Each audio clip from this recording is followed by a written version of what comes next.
بسم الله الرحمن الرحيم. اهلا وسهلا بكم.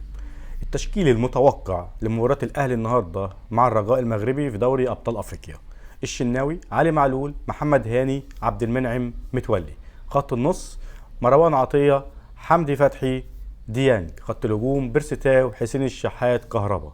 احتمال ممكن ما يلعبش عمرو السولية وهيخلي حمدي فتحي مكانه النهارده عشان حمدي فتحي بيميل للدفاع والهجوم.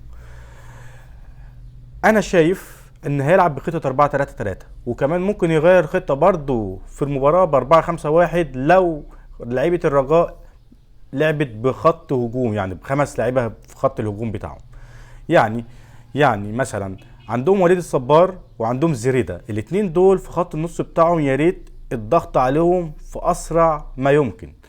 لو ضغطت عليهم على طول مش هتلاقي اصلا اي خطوره للاعيبه الرجاء. الاتنين دول بيلعبوا بكور طوليه بالسنتيمتر، ما بيتجلش معاهم.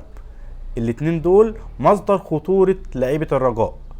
خط النص بتاعهم ممتاز، حتى انس زنيتي حارس المرمى بيلعب كور طوليه يعني ما بتجليش بالسنتيمتر. الكور الطوليه بتاعته حلوه جدا. يعني انا مش هقول لك تضغط على حارس المرمى، هيبقى برضو ارهاق بدني للاعيبه الاهلي، لا لا خالص. انت تضغط من خط النص بتاعهم، وليد الصبار ومحمد زريده، تضغط عليهم بسرعه، مش هتلاقي مصدر خطوره للرجاء.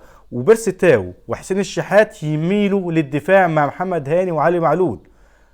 وكمان ممكن تلعب ب 4-3-3 بالهجمه المرتده بسرعه حسين الشحات وكهربا وبيرسي تاو، تجيب هدف تقضي على امال الرجاء تماما. اتمنى التوفيق للاهلي في مباراه النهارده. سلام.